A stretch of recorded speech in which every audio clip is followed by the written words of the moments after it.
Marc Pénat. Oui, merci Madame le maire. Alors, d'abord, vu la confusion qui règne dans ce Conseil, on va vraiment vite regretter les temps anciens.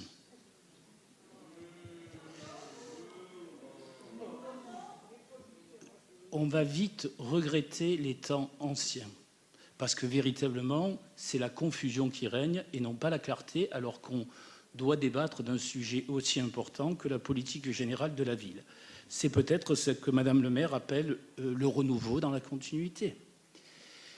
Le persiflage. Mais oui, mais ça dit beaucoup de la séance que nous venons de vivre.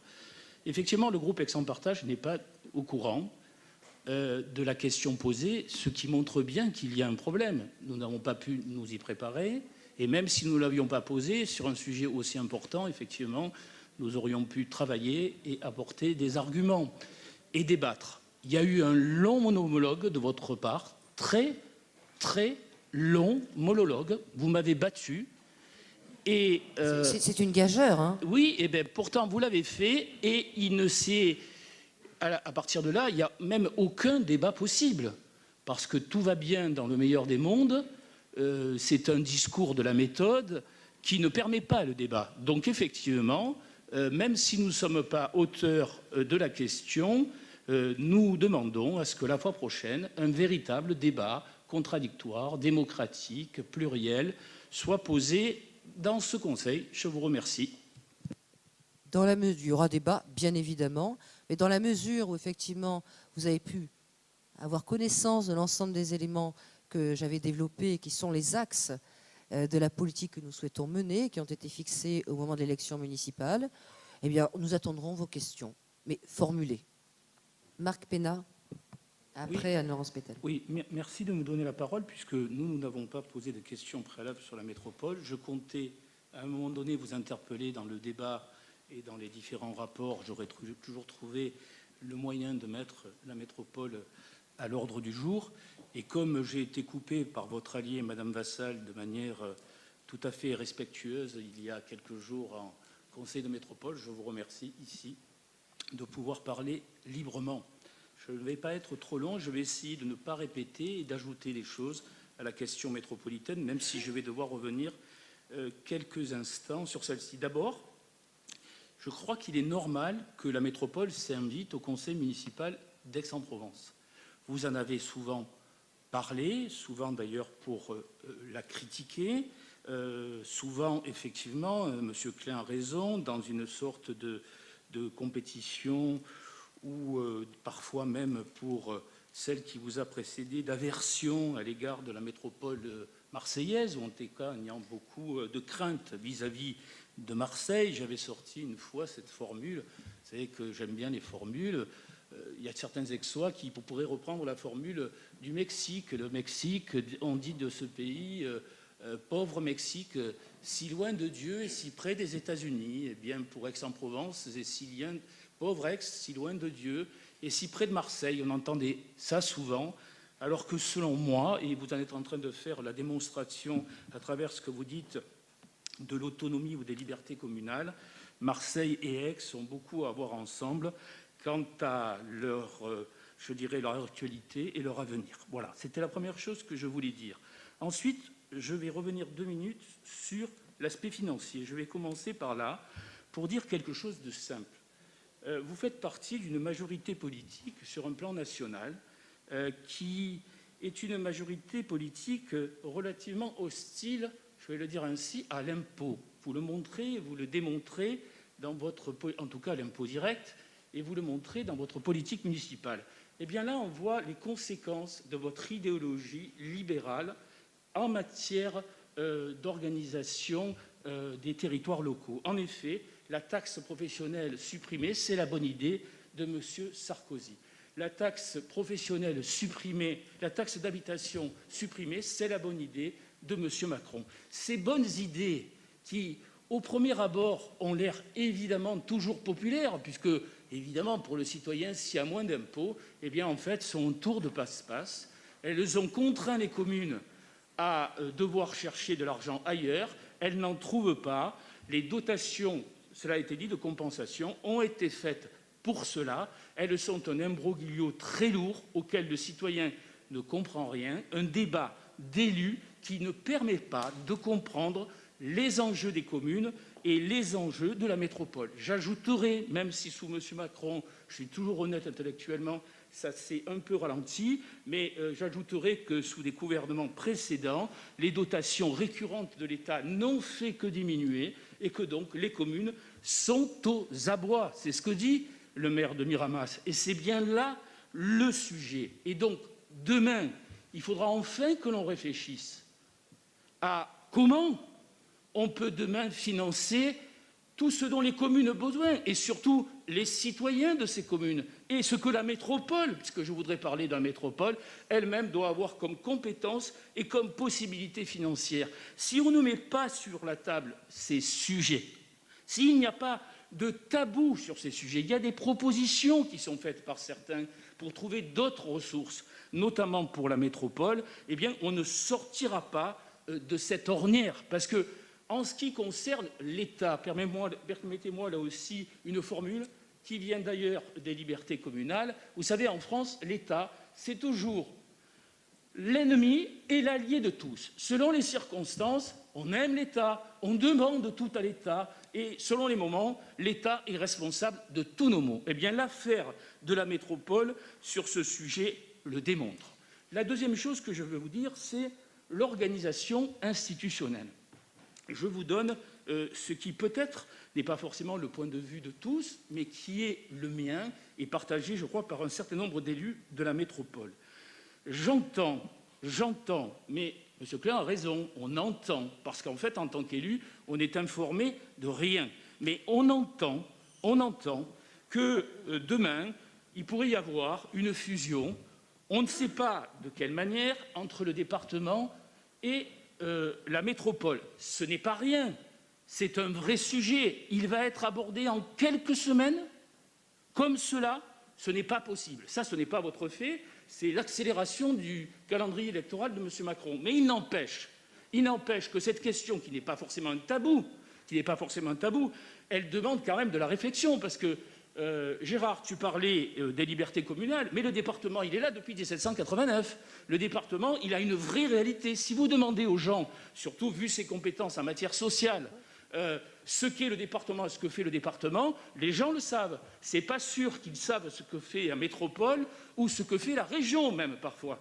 Donc, je pense qu'il y a là une question. Surtout que derrière, on se dit que peut-être que s'il y a une fusion, le deal, c'est qu'on va conserver des conseils de territoire. Mais ce n'est pas comme ça qu'on doit traiter les problèmes. Ou que alors les conseils de territoire sont en danger, car ça serait une couche supplémentaire qui ne serait plus nécessaire.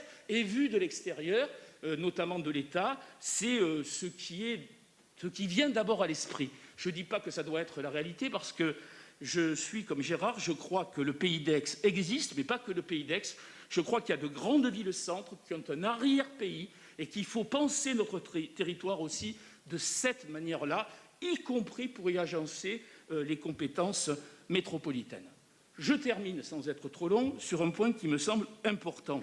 Et je vous le dis, moi j'entends, alors avant vous étiez avec ou contre M. Gaudin, vous êtes contre et avec M. Payan, ce n'est pas la même couleur politique. Moi, ce que j'ai à vous dire, je suis élu depuis peu. Ce que le citoyen retient de tout ça, c'est un échec de la métropole des élus.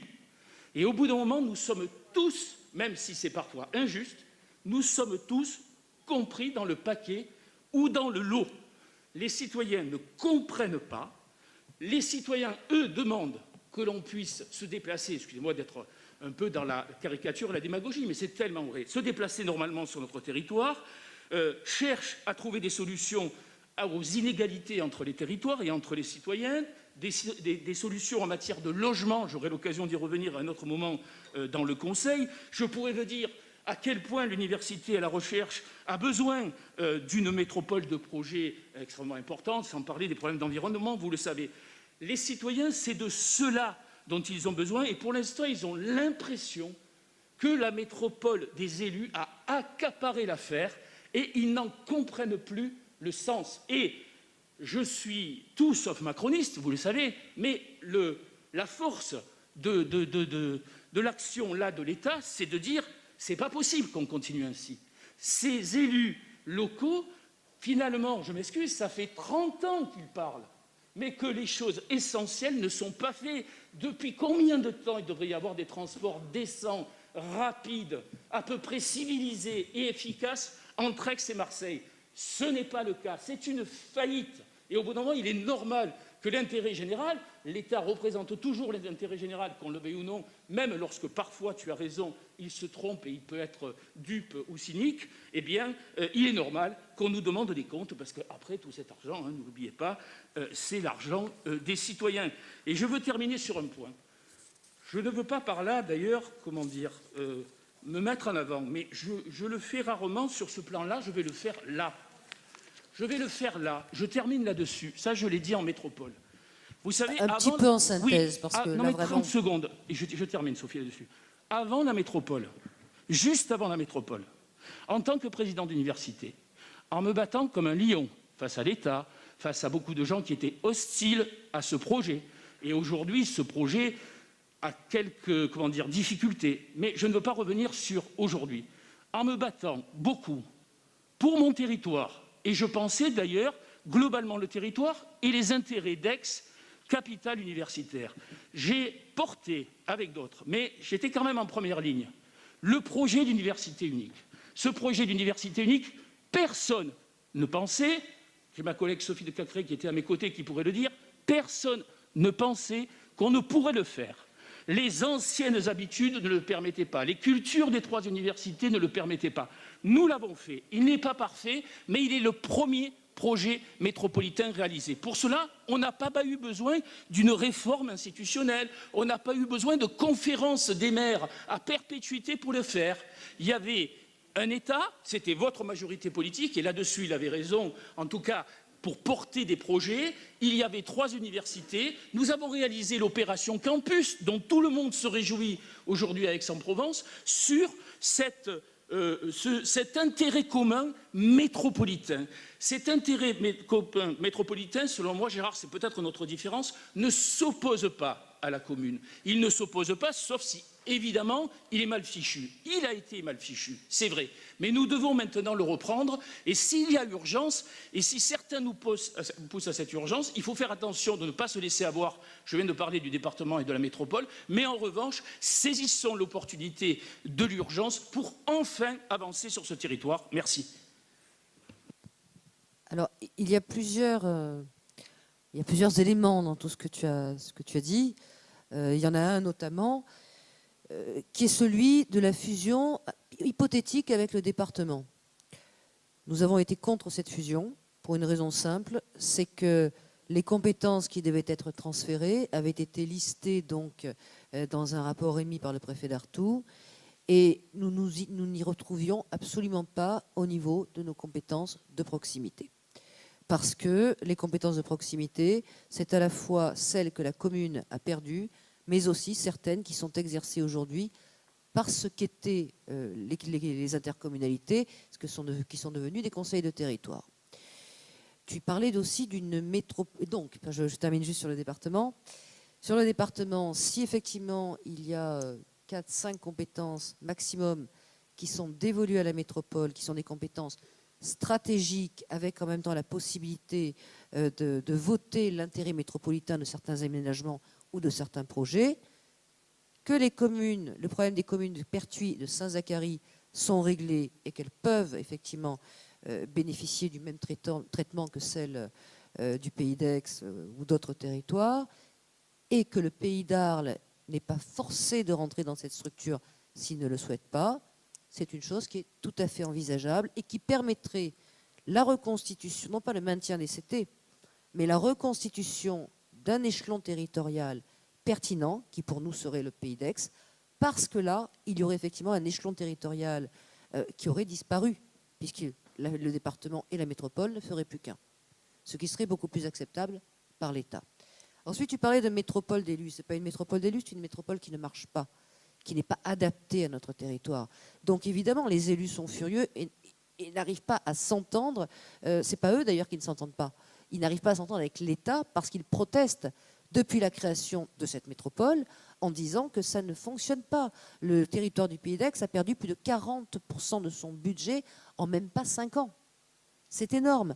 Et ce n'est pas le territoire du Pays d'Aix et les maires, c'est les politiques publiques qui perdent cet argent. Il n'a échappé à personne tout de même que les piscines avaient été fermées sur Aix et sur le Pays d'Aix au mois d'août, cet été. Ce n'est jamais arrivé dans notre histoire.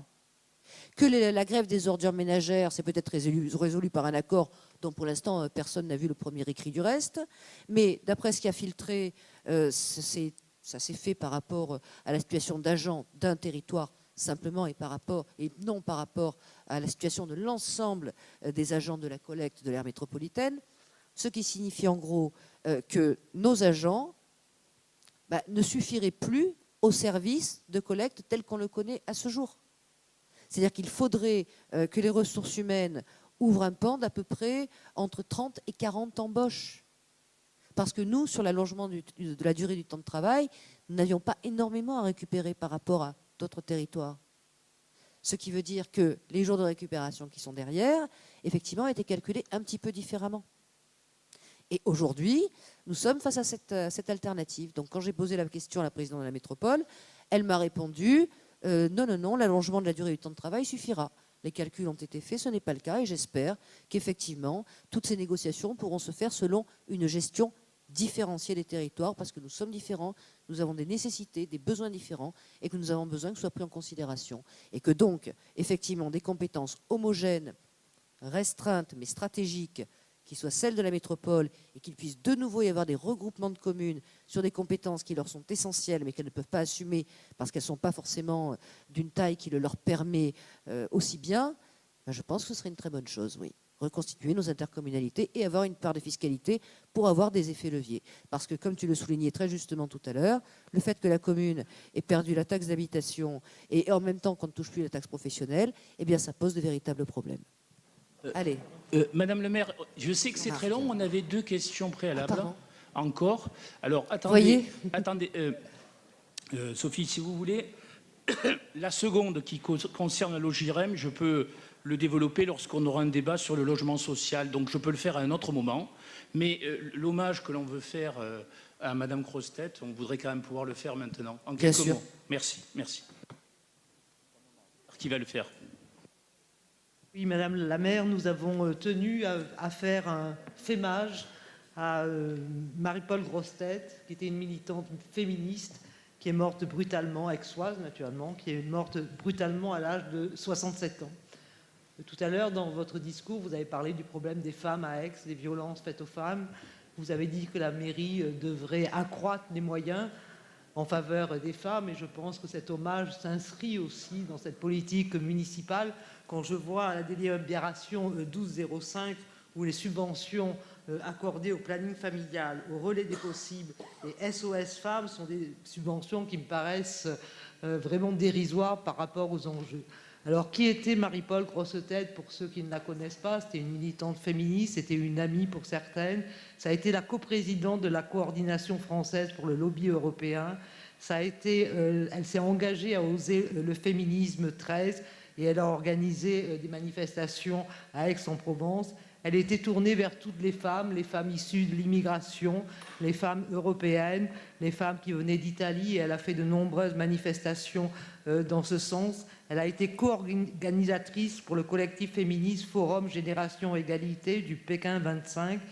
C'était un événement international de grande envergure et elle avait été conviée à l'Élysée pour le lancement de ce forum juste avant ce décès. Alors Marie-Paule Grossetête, et c'était Gaëlle L'Enfant qui devait faire cet hommage car elle était très proche de celle-ci. C'est quelqu'un qui a su créer du lien entre les personnes et faire aboutir des projets qui pouvaient sembler inatteignables. Elle était très attachée à Aix-en-Provence. Elle avait fait d'importantes manifestations, notamment dans le cadre de la création des journées du matrimoine à Aix. Moi, je l'ai beaucoup côtoyée au moment de notre demande pour qu'une rue d'Aix-en-Provence porte le nom de l'avocate Gisèle Halimi, qui a marqué notre ville, notamment dans sa lutte pour faire reconnaître le viol comme crime dans le procès de 1978.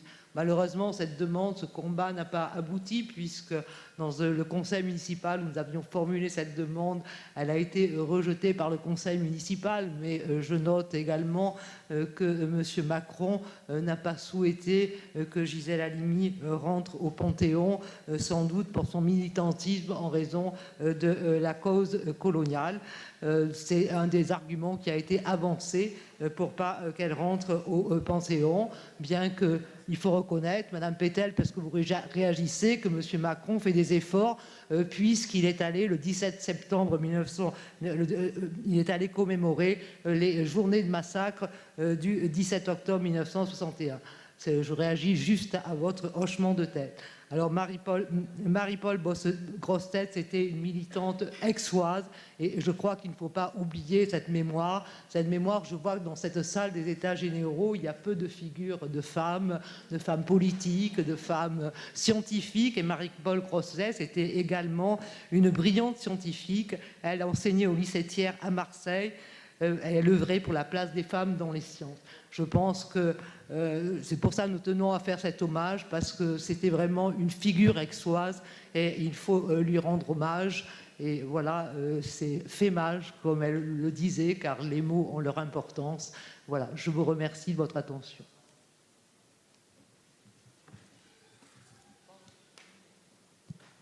Je pense, Claudie, que vous avez eu raison de lui rendre hommage. C'était quand même une personnalité aixoise importante. Pierre Spano. Oui, moi j'ai deux questions. La première à Madame Courangeau concernant les astreintes. Moi, je n'ai pas tout à fait compris s'il s'agissait de renforcer du personnel présent sur les établissements ou bien de renforcer la télésurveillance par des astreintes à domicile, par exemple. Voilà, c'est ce que je n'ai pas bien compris. Et après, j'aurais une autre question sur la délibération 101. Je peux la faire après ou comme vous voulez. Ou en même temps. Alors, ma question sur la délibération 101, je me félicite qu'il y ait des postes de conseillers du numérique qui soient créés. Je trouve que c'est une bonne chose pour répondre à cette mission de service public et qu'on fasse aussi appel à des mesures d'aide financière pour la création de ces postes. Je me pose simplement la question de la pérennisation de ces postes, parce qu'on a remarqué, on le sait depuis quelques années, que les citoyens doivent aller, par leurs propres moyens, aller sur Internet pour remplir leurs formalités administratives. Et c'est très pénible pour certains, et notamment les personnes âgées. Je pense qu'on va répondre là à un besoin qui va se pérenniser au-delà des 2 ans. Donc, je ne sais pas comment vous avez envisagé la suite, mais il me semble important que pour la suite, on puisse répondre à cette problématique. Voilà, merci. Il est vrai que l'État prévoit un financement de 50 000 € la première année, de 50 000 la deuxième, ce qui laisse pendant la troisième. Nous espérons fort, évidemment, que le dispositif se poursuive, mais néanmoins, quand bien même il ne se poursuivrait pas, nous en avons besoin de ces conseillers numériques, en espérant évidemment que l'accélération des formations fera en sorte que le territoire en ait un petit peu moins besoin plus tard. Mais si la personne effectue un très beau travail, il n'y a pas de raison non plus qu'à un moment donné, dans les recrutements de notre collectivité, des choses soient possibles. Sur les maisons France Service, je pense qu'il y a effectivement confusion des genres. Et avant, on avait quelque chose qui s'appelait le service public de pleine compétence et de proximité, avec des gens aux impôts qui pouvaient recevoir les gens et les aider, avec un accueil de sécurité sociale, avec un accueil de CAF. Ce gouvernement décide de fermer les accueils et ensuite on nous explique qu'on va mettre une maison France Service avec 13 ou 14 services différents, avec une seule personne qui n'est absolument pas formée. Comment voulez-vous être formé aux impôts, à la sécurité sociale, à la CAF, aux services municipaux, au service postal? C'est impossible. C'est impossible. Donc c'est une personne qui, d'abord, ça ne marche pas. Déjà, c'est fini, hein, les MFS, les maisons France Service, on n'en parle quasiment plus. Mais de toute façon, vive le service public de pleine compétence et de proximité. Il existait, il ne fallait pas le démanteler et les gens auraient été très bien reçus. Quand ils voulaient aller aux impôts, ils allaient aux impôts. Quand ils voulaient aller à la poste, ils allaient à la poste. Là, on est en train de tout mélanger. Ça ne sert à rien, ça ne sert à rien. Il fallait laisser les accueils tels qu'ils étaient. Je dois dire, Madame Dorès, que je suis assez d'accord avec vous. Et je crois que votre mère a dit la dernière fois qu'elle n'était pas d'accord avec ces maisons France Ah non, pas Service, du sauf tout. erreur. Pas du tout. Je l'annonce. C'est important, selon moi.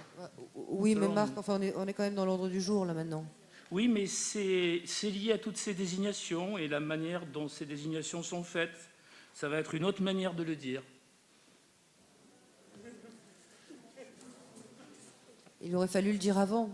Mais j'ai voulu que les votes soient faits d'abord et j'ai pensé que le meilleur était pour la femme.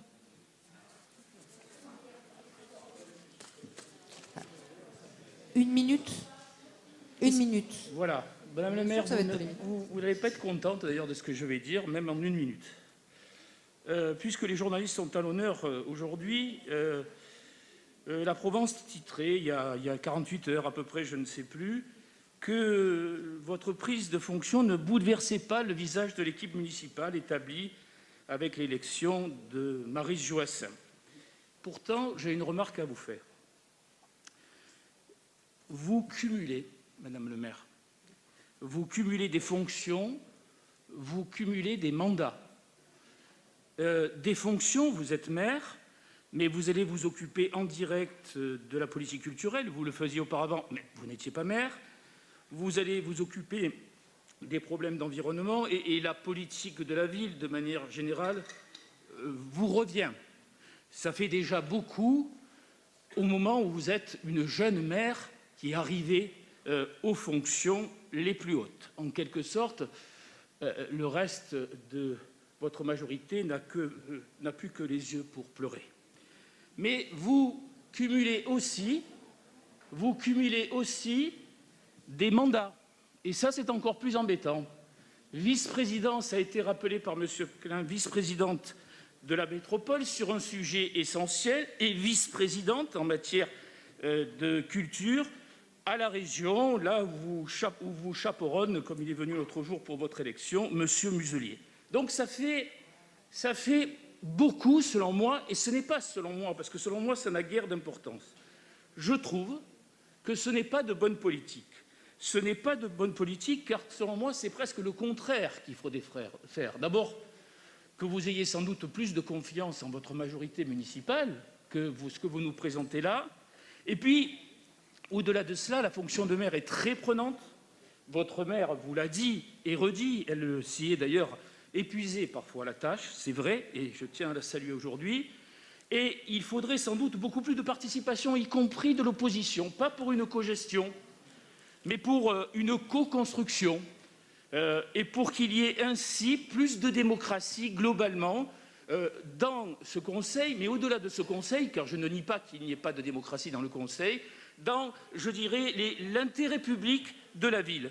Je vous donnerai un dernier exemple et je terminerai là-dessus. Je trouve que c'est une manière ancienne de faire de la politique. Je ne sais pas si c'est au Sénat que vous l'avez appris, mais c'est une manière ancienne de faire de la politique. Et là aussi, il y a quelques jours, la Provence s'en faisait écho. Je vous donne un exemple. Les conseils citoyens à Aix-en-Provence, alors que c'est une attribution de la loi, eh bien, ils sont inexistants. Ils n'existent pas. Ils ne se réunissent que peu.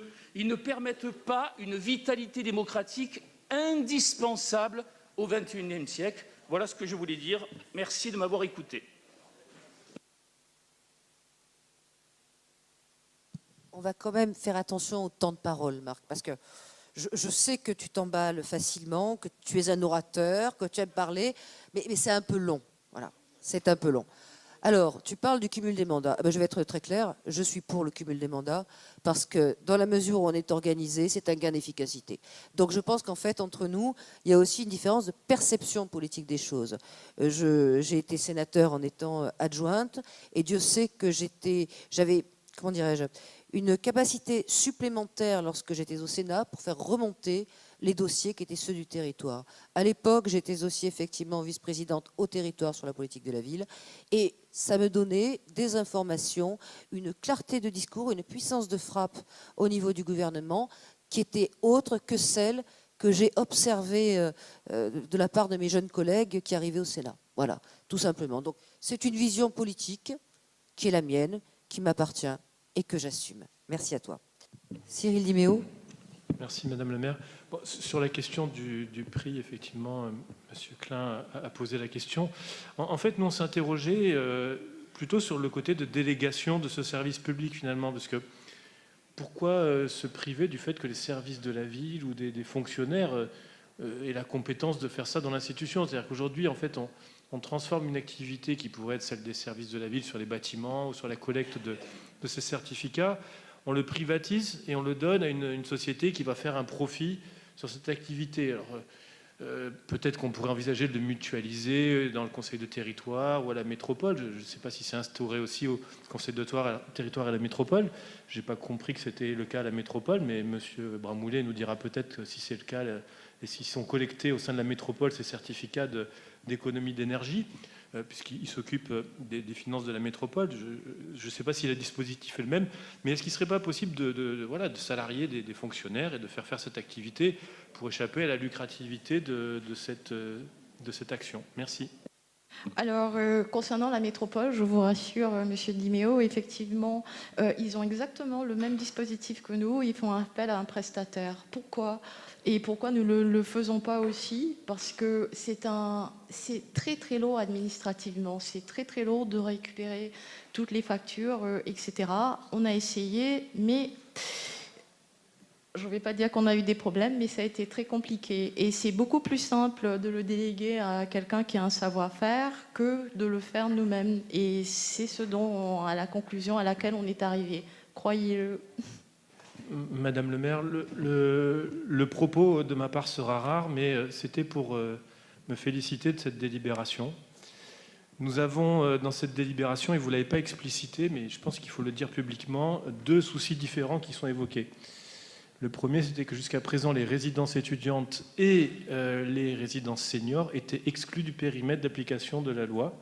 Et donc, on pouvait avoir des projets, comme ils nous ont été présentés, je crois que c'était en juillet à la commission urbanisme, qui est ceux de l'Archevêché sur le cours des Alpes, où je crois que plus d'une soixantaine d'appartements résidences seniors étaient faits sans qu'il y ait le moindre logement social à l'intérieur de ce projet sur la partie résidence senior. Donc là, on ne peut que se féliciter de l'inclusion face au déficit de logements sociaux de ces catégories qui, du coup, devront tomber sous le coup de la loi. La deuxième félicitation partielle, c'est que le seuil va donc baisser à 1000 m² et plus à 2000. Donc des projets comme celui qu'on a voté, je crois que c'était en juin, à la commission d'urbanisme sur le Puy-Ricard, où il y avait des logements à 1849 m² pour échapper au seuil des logements sociaux, ne seront plus possibles. Nous avions dans la campagne électorale, pour notre part, évoqué le seuil de 500 que font certaines villes, et si je crois, des professionnels comme Devenir, dans leurs propositions, ils évoquaient le seuil de 600 m². Donc bon, il y a encore du chemin à faire, mais c'est déjà une avancée notable, et donc on votera pour... Enfin, c'est pas un vote, mais on va continuer à pousser dans ce sens, parce qu'il y a vraiment un déficit structurel de logements sociaux. Il y a quand même une question, après ce point positif, c'est que vous évoquez le fait de généraliser dans le PLUI ce dispositif. Alors là, il y a un peu le prof qui ressort, et c'est un peu le mauvais élève qui, comme il arrive en retard, il fait la leçon de morale à tout le monde en disant en fait, les autres vont faire comme moi, ils vont arriver pour une fois à l'heure. Le problème, c'est que les autres, en fait, arrivent en avance. Et visiblement, dans la CPA, il y a d'autres collectivités qui sont plus en avance que vous sur ce seuil. Donc dire que vous allez imposer ce seuil aux autres collectivités revient en fait à faire régresser certaines autres communes dans le PLUI. Donc en fait, est-ce qu'il serait possible d'avoir un état des lieux de ce qui se fait, parce que ce seuil n'est pas le même dans toutes les communes de la métropole, enfin pas de la métropole, excusez-moi, je m'emporte, mais du conseil de territoire dans le PLUI, mais ça sera finalement sur ce périmètre-là. Est-ce qu'il serait possible d'avoir un bilan de ces communes et en fait d'harmoniser sans que ça fasse régresser des communes qui sont plus en avance que nous sur ce seuil? Voilà, merci. Votre intervention est malicieuse, Cyril. Nous ne comptons pas du tout aligner forcément les autres communes sur ce que la ville d'Aix fait elle-même. Je pense que chaque commune est très différente et à partir de là, il peut y avoir des seuils qui varient. Il y a des fourchettes. On ne va pas comparer Saint-Antonin-sur-Bayon ou Puy-Loubier, Aix-en-Provence ou Vitrolles. hein. Donc, il ne s'agit pas de donner des leçons, il s'agit simplement de dire, nous souhaitons que ces dispositions fassent l'objet d'une modification du PLUI et qu'elles soient applicables maintenant. Voilà. J'avais une observation sur la 403, subvention à la Sacogiva. J'avais 2 remarques. Alors, dans cette délibération, on nous dit qu'on va subventionner la Sacogiva parce que pour un surcoût du terrain lié à l'existence de 8 logements sociaux qui sont le minimum. Alors, première interrogation, est-ce que c'est bien notre rôle de verser une subvention à la Sacogiva qui a fait un montage déficitaire et qui demande aujourd'hui à la municipalité, sous prétexte qu'elle a construit le minimum légal de 8 logements sociaux, de lui verser une subvention d'équilibre de 175 000 €. Ça me paraît première réflexion. Deuxième réflexion, c'est que dans cette délibération, il est mentionné que cette aide nous permettra de minorer notre pénalité du fait de la non-construction du nombre de logements sociaux requis. Je pense que ce montage financier pose questionnement quand même, pour le moins. Et voilà les 2 remarques que je voulais faire sur ce point. La Sacogiva monte un projet. Il lui appartient de monter un projet qui est fiable et d'équilibrer ses finances. On n'est pas là pour combler le déficit de la Sacogiva. Et le montage financier me paraît quelque peu surprenant de déduire cette subvention des pénalités qu'on doit du fait de l'absence de respect du nombre de logements sociaux qui sont construits. Voilà mes 2 remarques. Merci. Sur la même Gérard. résolution. Sur la même résolution. Oui, Jean-Louis, tu peux... Moi, ce que je voulais dire, je vais te passer la parole à Jean-Louis Vincent, mais je l'ai rappelé tout à l'heure en commençant. Le terme de subvention est vraiment inadapté. C'est pas une subvention. Il y a 2 solutions. Ou la Sacogiva ne peut pas faire cette opération, et à ce moment-là, on sera pénalisé à cause de la loi SRU de 175 000 € de plus, ou la Sacogiva peut le faire, et elle peut le faire pour ça, elle demande de récupérer la réduction de la pénalité. C'est tout simple, hein. C'est ça, c'est pas la première fois qu'on l'a fait, on l'a déjà fait l'an dernier pour des montants plus importants, par exemple, en particulier pour l'opération de la rue des Gondreaux, hein. C'est tout à fait classique, hein. Il n'y a rien de bizarre là-dessus. Si on ne le fait pas parce que ce n'est pas équilibré, eh bien, on sera taxé de 175 000 €. Voilà, c'est tout simple, hein. Jean-Louis. Oui, le problème, c'est le prix du foncier à Aix. Aujourd'hui, les bailleurs sociaux ne peuvent pas payer le foncier pour sortir des opérations. Le PLAI, ça se sort à 2 400 € le mètre carré pour être financé par la Caisse des dépôts et consignations. Si le prix du foncier est trop élevé, on dépasse ce seuil de 2 400 € et on ne peut pas faire de PLAI. De toute façon, la ville doit payer la pénalité pour insuffisance de logements sociaux. Et si elle fait des efforts pour aider le logement social, ça vient en déduction de la pénalité qu'elle paye. Ce qui fait que ça ne coûte rien à la ville. Soit elle paye à l'État une pénalité, soit elle aide les bailleurs sociaux à construire du logement social. Mais ça ne coûte pas 1 € de plus à la ville en réalité. Marc Pénat. Merci Madame le maire. Alors tout d'abord, je me réjouis qu'il y ait dans ce conseil municipal une discussion autour du logement, que ce soit le logement social, l'accession à la propriété, le prix du foncier, les logements vacants. En effet, je pense que le logement, c'est une question centrale, vous le savez, dans la vie des Français.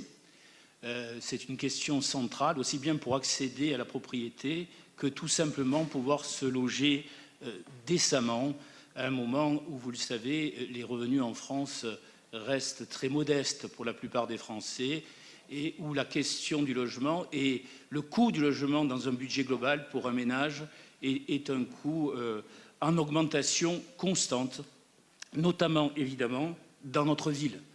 D'ailleurs, j'espère, je me permets de le dire, hein, moi, humble élu municipal, j'espère que les candidats à l'élection présidentielle accorderont la place nécessaire dans leur programme à cette question du logement, qui parleront un peu moins du prénom des enfants, des faits divers qui se transforment en faits de société, c'est-à-dire tout ce nauséabond dont aujourd'hui une partie de la société française semble se délecter. Donc parlons des vrais sujets, et effectivement dans ces vrais sujets, il y a le logement. Alors le logement, qu'est-ce que je veux dire là-dessus en essayant de ne pas être trop long? Il y a, vous le savez, tout d'abord, un déséquilibre en France, mais particulièrement dans notre région et particulièrement à Aix, entre l'offre et la demande de logement. C'est le cas dans la plupart des grandes agglomérations, mais notre ville n'est pas, de ce point de vue-là, bien placée, au contraire. Et ce sujet est devenu encore plus important, et ça touche Aix, que depuis la crise Covid, notamment, une partie de la richesse du pays bascule, vous le savez, vers l'actif immobilier, ce qui explique qu'il y ait des investissements, si on est gentil, parfois de la spéculation en matière de logement, au détriment, vous en avez parlé, Madame le maire, même si vous n'êtes pas là, de la jeunesse aixoise, des ménages aixois de manière générale, qui ne peuvent plus se loger, vous le savez, rien de nouveau sous le soleil, mais ce n'est pas pour cela qu'il ne faut pas en parler. Alors il faut construire des logements aussi dont les Français ont réellement besoin. Je vous avoue que les débats actuels sur la révision de la loi Pinel, comment elle s'appelle déjà cette dame? La loi Pinel, oui, c'est ça. Et oui, c'est pas Pinatel, Pinel, c'est pas pareil, c'est pas la même. Mais nous faisons partie de la même majorité politique, enfin pas majorité politique, mais du même groupe politique. Je sais, pardon, madame, mais je vous laisse, c'est madame Pinel. Donc, on parle de cela, on parle du fait qu'il faudrait des logements qui soient mieux construits, mieux adaptés. Je veux bien, mais j'ai l'impression que ce n'est pas le principal débat. Les Français ont tout simplement besoin de logements, quelles que soient les catégories. En 2040, je vous donne un chiffre, 50% des ménages seront composés, et Madame le maire y a fait allusion, de personnes seules ou de familles monoparentales. Or, il se trouve qu'à Aix-en-Provence, il y a énormément de personnes seules ou de familles monoparentales. Et la France comptera 4 millions d'habitants supplémentaires. Donc, accélérer la construction d'appartements, c'est une cause nationale. Ça devrait même être un plan Marshall. On en est loin parce que pendant des années, c'est vrai, M. Macron n'en a pas fait un thème exceptionnel de son action et de sa campagne. Mais c'est pas M. Macron que je veux attaquer, là, c'est bien plus grave et plus important que cela. Je veux revenir à Aix. Alors, comment relancer le processus de construction de logements? Je vais vous donner quelques pistes qui ne sont que des humbles pistes et que peut-être vous allez trouver complètement saugrenues. En fait, la question, elle est celle notamment du foncier, tout le monde en a parlé, et du prix du foncier. Il y a aussi la question du PLU. Je vous propose une chose que tous les professionnels réclament. Lorsqu'un PLU est adopté par une précédente équipe municipale, eh bien, il est opposable à l'équipe municipale qui viendra après parce que c'est une sécurité pour ceux-ci dans le processus de construction de logements. Je vous donne également quelques pistes pour combattre l'inflation du foncier parce qu'on a l'impression que c'est une calamité qui nous tombe dessus dans cette région et où on ne pourrait jamais rien faire. Il faut interdire les enchères sur les terrains publics. Il faut taxer, oui, taxer les plus-values trop importantes sur les ventes de terrains. Le droit de propriété lui-même, si sacré, doit aussi être revu.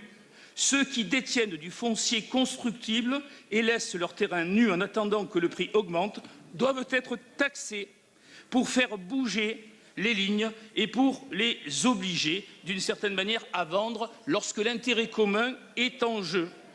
Voilà comment on peut faire bouger les choses et on ne le fait pas. Et la construction du logement, ce n'est pas l'étalement urbain, je termine, comme vous le proposez. Brièvement.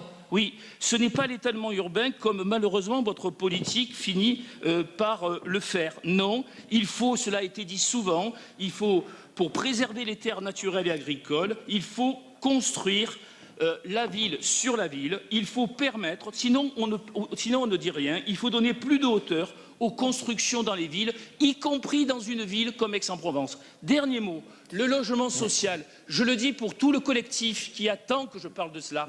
Quelques instants. Attendez, la Logirem, puisque je n'ai pas pu en parler, si je ne le fais pas là, je ne le ferai pas. Non, mais il faudrait compter le temps de parole depuis le début du Conseil, quoi. 2 minutes sur la Logirem. 2 minutes sur la Logirem. Les problèmes continuent. Je regarde votre chargé de mission. Il n'y est pas pour grand-chose, le pauvre, mais je le regarde puisqu'il est en charge du dossier. Jas de Bouffant. Les problèmes continuent avec ce bailleur social. À Aix, il n'y a pas simplement pas assez de logements. Il n'est pas chargé de mission, il est élu délégué. Hein, oui, mais c'est moi qui dis chargé de mission. C'est un peu... Oui. Bon, donc je termine. Je vais accepter ça pour mon élu. Oui, c'est un missi dominici. Bon, alors, je termine là-dessus sur la Logirem. Saison 1, saison 2, saison 3, voilà des années que ça dure. Ce bailleur ne remplit pas ses obligations. Que faisons-nous ? Nous allons entreprendre des actions en justice. Je vais rencontrer enfin, parce que je me suis tellement agité qu'une personne m'a écrit, via d'ailleurs l'adresse du conseil municipal, pour me proposer une rencontre que je ferai avec certains de mes collègues d'Aix-en-Partage, pour essayer de voir comment on peut avancer. Mais ce que je constate, et beaucoup d'autres associations l'ont constaté en dehors du collectif des locataires, c'est qu'au niveau de la Logirem, on en est vraiment au Moyen-Âge. Il y a eu des coupures d'eau ces dernières semaines. Les gens n'avaient pas d'eau, ou d'autres n'avaient pas d'eau chaude. Il faudrait que vous veniez voir les appartements et dans quelles conditions vivent ces gens. C'est indécent dans une ville comme Aix-en-Provence. Et moi, je défendrai toujours ces gens parce que le droit au logement, c'est un droit premier. C'est un droit fondamental de l'homme. Je me suis un peu énervé à la fin, Madame le maire, mais je tenais à le dire. Et ce n'est pas des propos d'estrade. C'est pas des propos d'estrade. C'est des choses que j'ai vues, que je ne pensais même pas possible aujourd'hui encore à Aix-en-Provence. Merci. Je passe la parole à Monsieur Salah Kouyel. Tout d'abord, Monsieur Marc Pénin, est-ce que vous ne me respectez pas parce que je suis un jeune et issu d'un quartier prioritaire? Tout d'abord.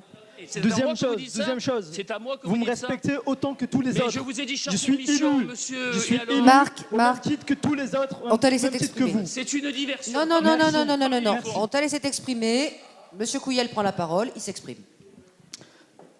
Ensuite, concernant la Logirem, nous sommes conscients de la situation. Nous avons reçu la Logirem il y a quelques mois. Nous avons défini un planning avec eux. Pour quel résultat, monsieur? Pour quel résultat? Marc, il parle seul. Maintenant, ça suffit. Ou alors, on limite vraiment le temps de parole. Ensuite, une visite était prévue. Donc, suite à la demande de Madame Marie Joissin, visiter donc les habitants avec mon collègue Laurent Dillinger, qui a été annulé à cause de l'épidémie. Une visite sera organisée à nouveau pour aller constater ce qui se passe à la Logirem. Nous attendons également tous les travaux qui ont été promis par la direction de la Logirem. Nous sommes sur le dossier. Nous n'avons pas abandonné les habitants, loin de là. Donc, s'il vous plaît, n'ayez pas des propos qui sont complètement faux à notre égard. Merci. Ensuite, moi, je rajouterai que Pays d'Aix-Habitat a souhaité acheter des lots donc, sur la Logirem, que la Logirem a refusé, qu'elle a un plan de réhabilitation où elle doit dépenser 15 millions d'euros, si je ne m'abuse, avant 2023 ou 2024, qu'effectivement, il ne s'agit pas de la vie du quotidien, mais qu'il y a des investissements qui nous ont été présentés. Donc nous attendons évidemment un peu plus de résultats au niveau de la gestion quotidienne, mais il y a notamment des toitures qui ont été totalement refaites, des problèmes d'écoulement d'eau, et de surcroît, je vais les recevoir très très bientôt avec Jean-Louis Vincent.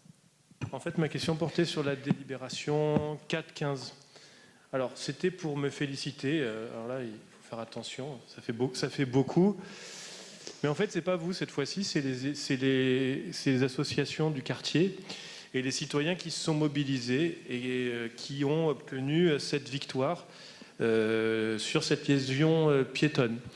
Et je pense que c'est un message assez clair pour les citoyens aixois, c'est que s'ils résistent à certains processus d'urbanisation, à une certaine privatisation de la ville, ils peuvent obtenir gain de cause parce que cette cause est légitime.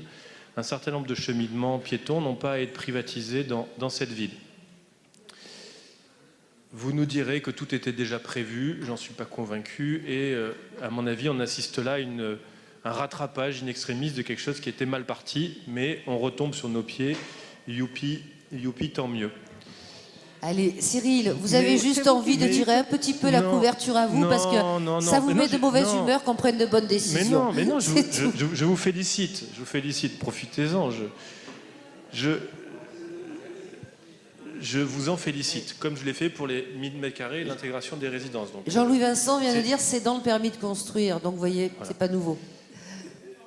En fait, d'autres questions? La question qui va avec, c'est qu'il y a un certain nombre de cheminements piétons qui sont dans ce cas dans la ville. Et donc, vous avez évoqué dans votre programme de politique générale le plan, le parc naturel urbain, etc.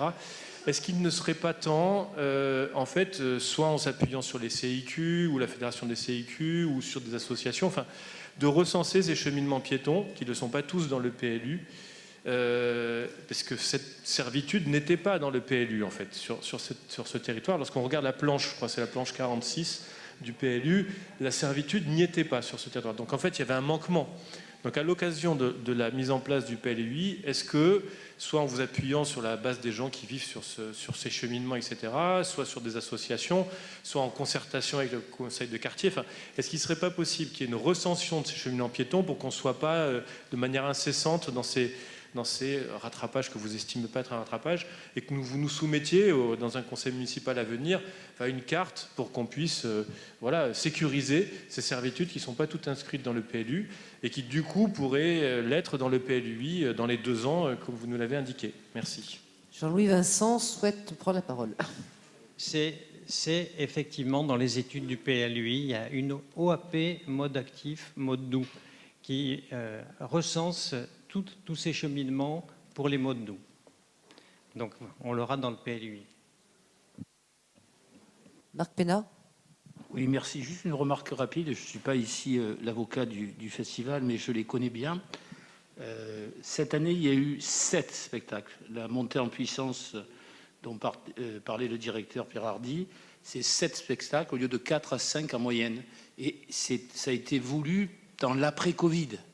Après l'arrêt du Covid, et au moment où il y a eu un public qui a été fidèle au festival malgré ces difficultés, et d'une certaine manière, pour relancer le festival après, eh bien, ils ont réussi, parce que c'est miraculeux dans le contexte actuel artistique, avec 7 spectacles de très très haut niveau, de proposer 7 spectacles. Après, il y aura un rythme de croisière qui reviendra plutôt vers 5 spectacles donc pour une session, et c'est en partie pour cela qu'ils ont sollicité la mairie. Après, évidemment, les sommes sont importantes, mais je tenais à le dire. Voilà.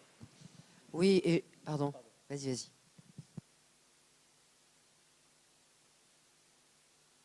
Oui, c'est bon. Le problème, c'est que l'augmentation, Marc, ce que tu viens de dire est tout à fait vrai, mais ce qui est important, c'est de regarder les parts respectives des cofinancements de plusieurs choses. L'augmentation que nous vous proposons là, dans le conseil municipal, ne modifie pas les parts des subventions publiques. C'est-à-dire que l'État, la région, le département participent aussi à l'augmentation de la marge que tu as évoquée là-dessus. Enfin, ce que je voudrais rajouter, c'est que ça, c'était pour les parts des subventions publiques. Mais dans le budget général du festival, il y a eu un effort considérable qui a été fait grâce à la venue de Pierre Audy dans le sponsoring du festival, qui a été multiplié par 3 en 2 ans, et ce qui fait que le poids relatif sur l'ensemble du budget des subventions publiques est plus faible que ce qu'il était antérieurement. Voilà ce que je voulais apporter. Il y a eu un effort considérable qui a été fait là-dessus. Je confirme, c'est exactement ça. J'avais oublié de dire ça. Merci. Oui, il y a même eu un opéra qui était uniquement financé par un mécène. Donc,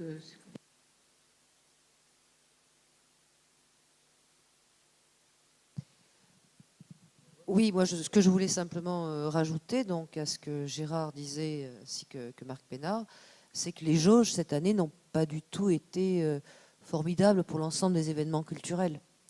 Il y a que les gens avaient tout de même peur de se réunir dans les salles de spectacle. Donc, de fait, non seulement il y a eu un défi, ils ont pris un risque, mais en plus, quand bien même ils ont eu un certain succès, notamment numérique, ça n'a pas été simple. Et le Festival d'art lyrique, fait partie des manifestations et des institutions culturelles qui permettent aussi à la ville d'être prospère au niveau des hôteliers, des restaurateurs et de ses commerces. Je crois qu'on doit le prendre aussi en considération. Alors, je vais pas trop en faire en vous refélicitant sur la 801, sur l'Atlas de la biodiversité, rassurez-vous, même si c'est très positif. En tant que membre de la LPO, je m'en félicite.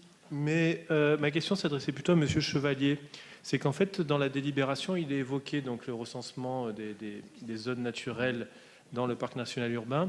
Et en fait, je n'ai pas trouvé d'édition par la ville, je ne sais pas s'il y en a une, ou si c'était possible, d'une carte, d'un relevé.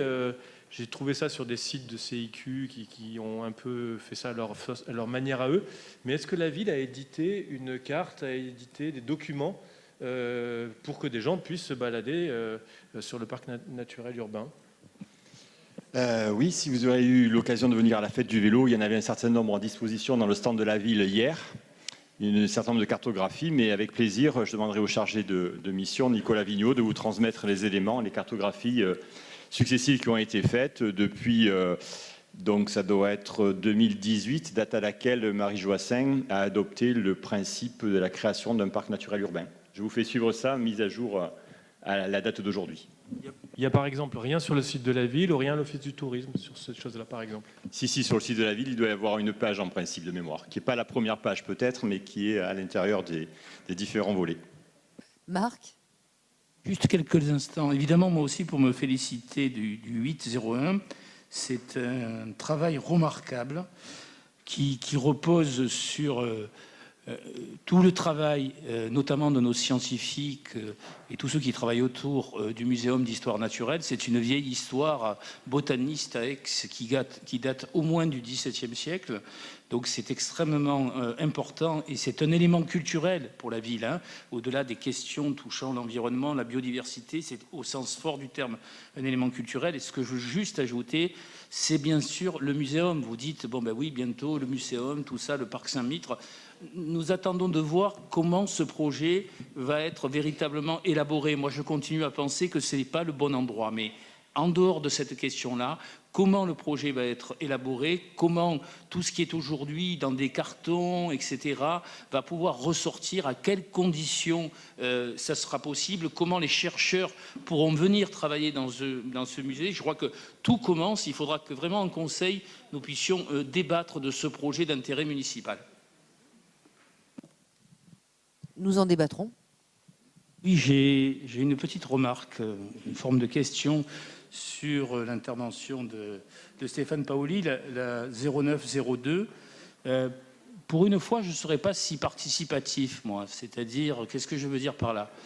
Je veux dire que je trouve que Aix n'est pas exprimé clairement ce qu'est notre politique en matière touristique, en matière surtout de développement touristique dans des conditions nouvelles qui vont être les nôtres dans la période post-Covid, et notamment des conditions nouvelles où il va falloir que l'activité touristique de notre ville, mais ça vaut pour le pays, soit compatible, vous le savez, avec les objectifs environnementaux du pays.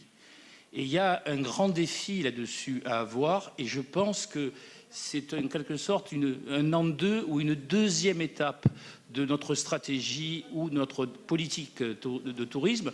On a une politique, il y a des choses extrêmement positives, c'est pas moi qui vais dire qu'Aix n'est pas attractif, mais je crois qu'il faut intégrer cela. Alors je vous donne un exemple, c'est pas de ma part une position pour la prochaine élection présidentielle, mais Paris veut être plutôt capitale du tourisme durable. Alors ça a l'air d'être un mot comme ça sans intérêt, mais en fait l'idée c'est de faire baisser le bilan carbone de l'industrie touristique et de transformer cette contrainte en argument d'attrait et de rayonnement international. Ce n'est pas facile, hein, parce qu'on doit garder aussi un tourisme international, mais on a bien vu avec la polémique des croisières ou le tourisme d'affaires qui devait être revu, qu'il y a peut-être des manières de repenser demain ce tourisme durable. Et je trouve que dans la région, s'il y a une ville qui peut être bien placée là-dessus, et ça serait vraiment stratégiquement intelligent, c'est Aix-en-Provence. Voilà, merci. Bien, je partage beaucoup des choses que tu viens de dire, pour ne pas dire la totalité, mais une grande partie. Donc en fait, l'idée du schéma de développement touristique au niveau de la ville, On l'a rappelé dans la Convention, on vise les 4 objectifs qui sont ceux de la région en matière de tourisme. Et là où je partage complètement ton avis, c'est qu'à l'échelle de la région, il y a un tourisme qui est de masse, en grande partie. Alors attention, il n'y a pas d'acrimonie à l'égard d'un certain nombre de sujets. Mais à Aix-en-Provence, on a la chance de bénéficier de beaucoup d'attractivité. Et donc, on n'a pas, et je le dis devant Gérard, il va regarder un peu de travers, mais c'est vrai, c'est la première fois que j'aurai des propos, non pas, j'allais dire, pour la décroissance, mais c'est vrai qu'on n'a pas de problème d'attractivité ou de volume de personnes à faire venir, contrairement à d'autres endroits. Ça, il faut être clair. On était en réunion la semaine dernière avec le directeur de l'Office du tourisme et notre ami le maire de Pérols, qui est président du Grand Site, ainsi que le sous-préfet, M. Cassette, pour parler de la surfréquentation de la Sainte-Victoire. Et du fait que cette surfréquentation de la Sainte-Victoire avait des effets négatifs.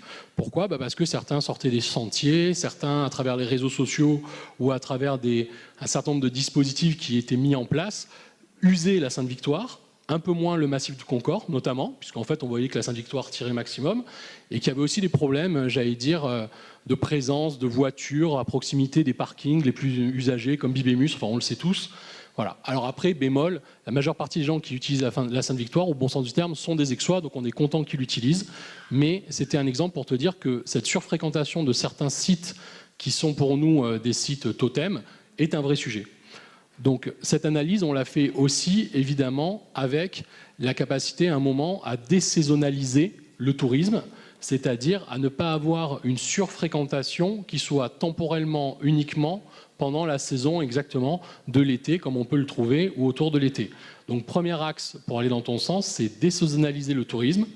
Deuxième axe, c'est travailler à un sujet qui est très précis, qui est le slow tourisme, c'est-à-dire le tourisme ralenti, alors désolé pour l'anglicisme, mais un tourisme justement qui se veut, non pas un tourisme de consommation du lieu et de dégradation par définition, mais bien un tourisme plus calme, plus ralenti. Mais je l'ai dit en préambule, et c'est pour ça que j'ai parlé de la Sainte-Victoire, qui ne veut pas forcément dire un tourisme qui est uniquement dans l'utilisation de la nature non plus. Donc c'est un sacré challenge qu'on a à réaliser, parce qu'il faut trouver l'équilibre entre une nécessité de maintenir un flux touristique important, puisqu'il faut quand même se rappeler qu'au niveau de la ville, ou au niveau de la métropole, ou au niveau du département, ou au niveau de la région, c'est quand même le tourisme avec l'activité portuaire et le numérique, 3 grands pôles de création d'emplois et de création de valeur avec des niveaux de rémunération très différents, ce qui est très intéressant aussi. Donc il faut maintenir ce tourisme important, mais on est contre la surfréquentation. Et on est les premiers à dire que quand on voit des images qui nous choquent en matière de tourisme de masse, c'est-à-dire, voilà, tu disais tout à l'heure, les problématiques qui ont trait aux croisières, tous les gens qui voient Venise avec des bateaux, des méga ships, avec des tirandos à 9 ou 10 mètres qui rentrent et qui arrachent tout ce qu'il y a là, il n'y a pas de sujet. Donc nous, de la même façon, à manière analogue, sur la Sainte-Victoire, c'est le même sujet. On n'est pas là pour avoir une surfréquentation. Donc le slow tourisme, la désaisonnalisation, la désaisonnalité de la saison touristique, et puis aussi une possibilité d'avoir des parcours un peu plus longs, un peu plus en lien avec le territoire. On a velléité à travailler avec des villes qui sont un petit peu plus éloignées, qui n'étaient pas aujourd'hui forcément dans le parcours touristique, pour faire d'Aix un centre. On pense aller bien sûr vers le Luberon, c'est naturel, mais on pense pourquoi pas aller vers Manosque. De Giono à Cézanne, il y a des choses à faire. Et de la Lavande, j'allais dire, il y a des choses à faire aussi, à revenir sur les plateaux. Et puis bien sûr, le lien naturel entre Vasarely, de Gordes à Aix-en-Provence. Enfin, tout est écrit déjà, on n'a plus qu'à en reparler. Et puis, je ne finirai pas sans en parler, parce que sinon vous seriez étonnés du numérique et du rôle du numérique qu'il peut avoir à l'intérieur. L'idée de commencer un parcours à l'extérieur et de le terminer aujourd'hui, ou d'avoir la possibilité d'avoir une expérience utilisateur qui est un peu plus intéressante que ce qu'on propose jusqu'alors, notamment pour les jeunes générations, pour leur apprendre à travers une certaine forme de jeu, vraiment rendre facile ces éléments-là, tout le tourisme pour faire aussi des Aixois, des touristes chez eux, parce que ça c'est quelque chose de très important, parce que comme d'habitude, chez soi, c'est là où on connaît le moins les choses, donc c'est toujours bien. Voilà un peu la politique de l'Office du tourisme, et ce schéma, il va nous aider à le faire, et il va nous aider à le faire avec les parties prenantes, c'est-à-dire avec les professionnels, parce qu'ils sont d'accord pour le faire, parce que pour aller dans ton sens et pour terminer, ils ont conscience aussi que s'ils ne préservent pas l'outil qui est Aix-en-Provence en matière d'attractivité, eh bien ils n'auront plus la même attractivité. Donc les hôteliers, les restaurateurs, les commerçants sont partie prenante dans cette volonté de ralentir et de faire un tourisme un peu différent tout en maintenant des liens économiques importants. suis d'accord avec ce que tu dis, Stéphane, et on espère que la problématique des mobilités aussi sera réglée, parce que notamment sur le boulevard extérieur, les bus de croisiéristes créent de grosses nuisances. Merci. Stéphane, en tout cas, c'est une très bonne synthèse, justement. Merci à tous, en tout cas. Et oui, on sera en veille de tous les sujets, de toute façon, qui sont des sujets de pollution d'une façon ou d'une autre, bien sûr. Chaque chose est importante, on est tout à fait d'accord. Marc Pénat. Oui, moi je voudrais faire une intervention sur la 1405, mais pour étendre ce rapport. Oui, c'est un beau projet.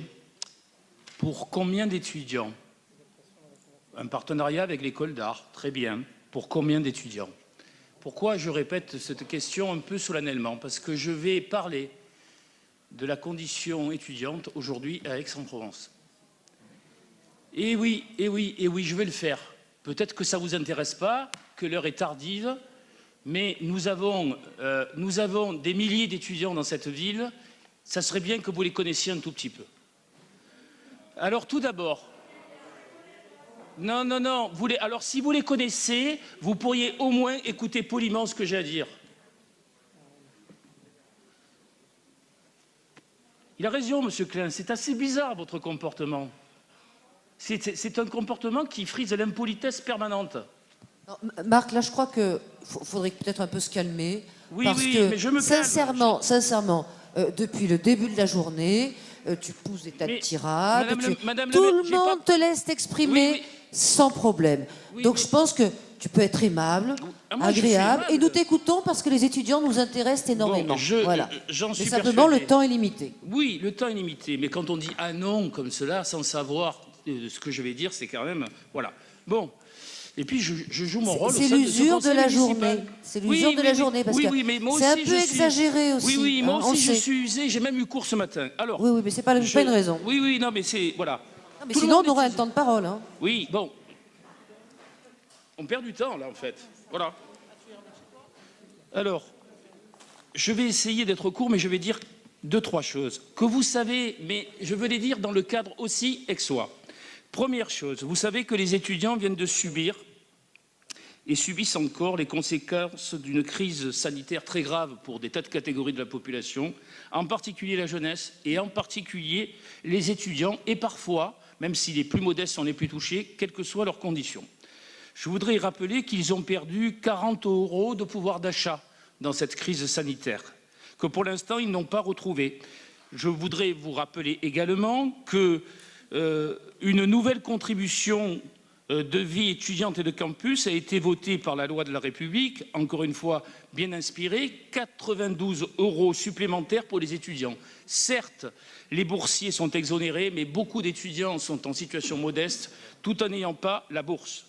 Ils ont subi également les conséquences d'une loi que je combats du gouvernement, la dernière loi de programmation de la recherche, qui malmène les doctorants, qui voit la diminution d'allocations pour les doctorants augmenter, qui voit le nombre d'enseignants-chercheurs diminuer et les disciplines considérées comme secondaires, le droit, l'économie, Gérard, la sociologie, l'histoire, être traitées par l'État depuis des années et par ce gouvernement en particulier de manière pratiquement méprisante.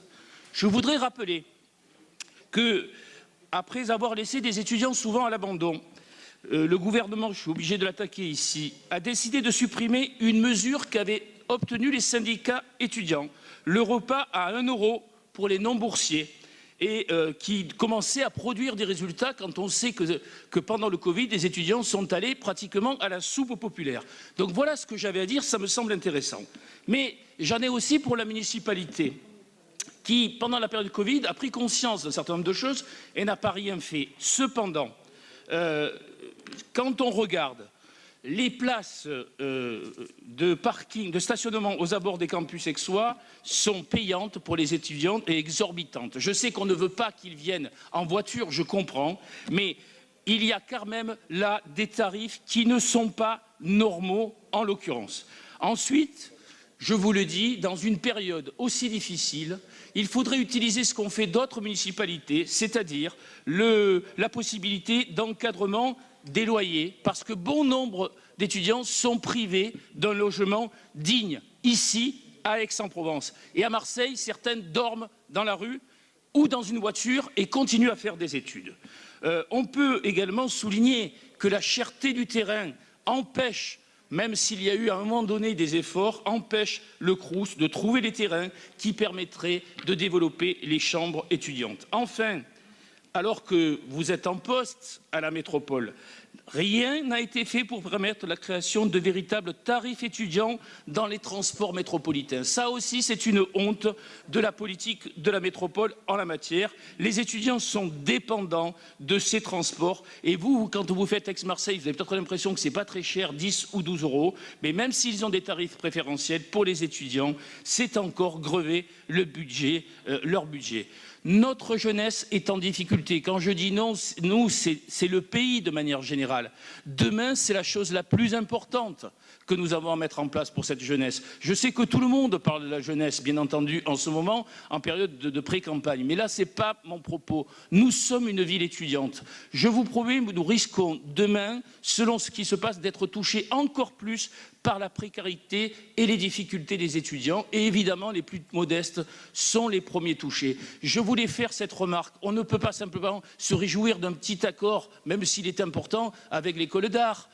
Il faut aller beaucoup plus loin en la matière. Je suis sûr qu'Amu serait prêt à des partenariats en la matière. Pour l'instant, ces partenariats ne trouvent pas une volonté de la ville suffisante, selon moi. Je sais que vous aimez vos étudiants, mais l'amour, vous le savez, c'est l'épreuve. Merci. Oui, moi je dirais que l'accord que nous avons avec l'école d'art peut être effectivement étendu, proposé à l'AMU. Pardon, madame ? Il l'est. Ben voilà, donc l'accord est déjà proposé à l'AMU. Ça m'étonnait un petit peu. Je voudrais savoir combien d'étudiants ça touche quand même. Hein, voilà. Et ensuite, tu parlais à l'instant du Crous, effectivement, et du repas à 1 euro. Moi, ça me choque profondément ce que tu viens de dire. Et je viens de demander à Bernard Magnan les possibilités en la matière, mais il est vrai que la cuisine centrale pourrait tout à fait, en passant par un intermédiaire, prendre le même tarif que le Crous, c'est-à-dire 1 euro par étudiant, et prendre en charge ceux qui en ont besoin. De la même manière, nous avons 50 postes vacants tout de même concernant les écoles. Alors, c'est pas très bien payé, bien sûr, mais enfin, c'est déjà ça, et il y a un repas gratuit. Voilà. Oui, Fabienne. Oui, Monsieur Pénat, à l'école d'art, nous avons 8 étudiants. Nous avons 200 postes à pourvoir pour les étudiants, et il n'y en est revenu que 100. Donc, ça ne se bouscule pas, je vous le dis honnêtement. Voilà. Oui, mais donc voilà, nous avons encore 100 postes à proposer et qui ne sont pas pourvus. Alors il faut étendre à d'autres étudiants. Nous avons l'IEP aussi, Bon. les arts et métiers. Ben, c'est déjà toutes les écoles, il faut peut-être aller au-delà. Voilà. Pour pourvoir à tous ces emplois, effectivement indispensables, comme dit Madame le maire. Ceci dit, voilà, c'est une boîte à idées aussi ici. Hein. On peut très bien proposer des choses. Très bien, ben, on le fera. On le fera, merci. Et on l'a déjà fait pendant les séances Covid et on peut continuer. Oui, absolument, mais ça a été bien fait, c'est indéniable. Questions, observations, remarques, Monsieur Pénat. Sophie, vous m'avez presque regardé méchamment, mais je vais être court. Je voudrais répondre à Gérard. Évidemment que la communauté harkie, nous avons à son égard beaucoup d'obligations, je dis nous, la France de manière générale, et un devoir de mémoire. Et il a été mal fait, et c'est pour ça qu'il traîne autant. Donc je suis d'accord avec lui. Mais il ne doit y avoir jamais de concurrence dans ces devoirs de mémoire. Et tu viens de dire que la terrible journée du 17 octobre 1961, que le président de la République a eu bien raison de rappeler, cette terrible journée, c'était un drame. Non, ce n'est pas un drame. C'est un crime d'État. Un crime d'État perpétré par la République française. Ce n'est pas faire de la repentance que dire cela, c'est rétablir la réalité historique. Et il y a en ce moment même un appel des maires pour la reconnaissance de ce crime d'État qui a été vraiment balayé de notre histoire. Un appel des maires pour reconnaître simplement que c'est un crime d'État. C'est la dernière étape après ce qu'avait déjà fait François Hollande, puis après ce que vient de faire le président Macron. Aller jusqu'au bout. Ce n'est pas pour montrer du doigt la République à ce moment-là dans toutes ses dimensions. C'est montrer des périodes de paroxysme qui peuvent conduire au pire, même avec une police républicaine. Il ne s'agit pas de surévaluer les choses, et je ne dis pas que ça ne pourrait pas être exploité de l'autre côté de la Méditerranée par le régime algérien actuel, pour qui je n'ai aucune sympathie. Je connais tout cela, bien entendu.